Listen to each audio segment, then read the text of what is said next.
রাজশাহী থেকে নওগাঁ যাওয়ার পথে কলাই রুটির ঝাঁঝালো গন্ধে দাঁড়িয়ে গেলাম। কোন জায়গায় দাঁড়িয়েছি অবশ্যই আপনাদের জানাবো। তার আগে কমেন্টে আপনারা জানান কারা কারা মরিচ ভর্তা এবং বেগুন ভর্তা দিয়ে কলাই রুটি পছন্দ করেন। বেসিক্যালি সন্ধ্যার পর থেকেই কলাই রুটি তৈরি করা হয়। এখন ঘড়িতে সময় আনুমানিক রাত 9টা। আমি দাঁড়িয়ে আছি নওগাঁ জেলার মান্দা উপজেলার মান্দা ফেরিঘাটে। দুই হাত দিয়ে চেপে চেপে কলাই রুটির শেপ তৈরি করা হয় এবং এক পর্যায়ে মাটির চুলোতে মাটির খোলায় কলাই রুটি সেকে তারপরে গরম গরম পরিবেশন করা হচ্ছে।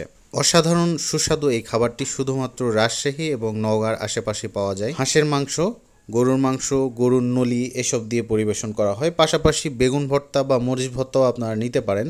চমৎকার সুস্বাদু এই খাবারটি কারা কারা খেয়েছেন আমাকে জানাবেন। আর বানানোর প্রসেসিংটা একটু দেখুন। মাসকলাইয়ের ডাল এবং চালের গুঁড়া দিয়ে এই কলাই রুটিটি তৈরি করা হয়।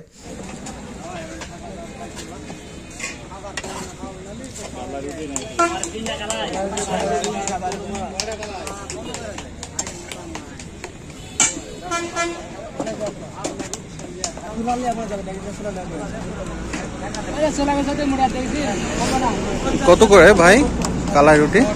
কালাই রুটি কত করে? 30 টাকা। হাঁস দিয়ে কত? হাঁস দিয়ে কত? হাঁস দিয়ে 180।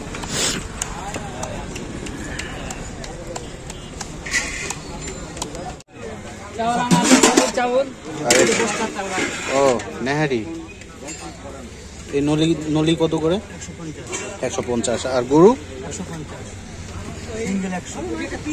এটা কি রুটি সহ? আর এটা?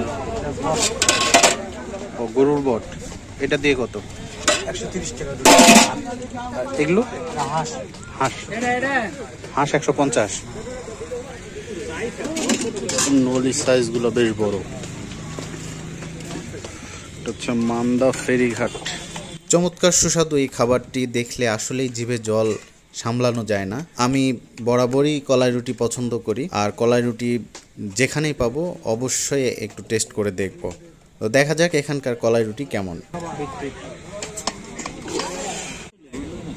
ডিম ভাজার পরিবেশ চাটনি ফ্রিজে থাকার জন্য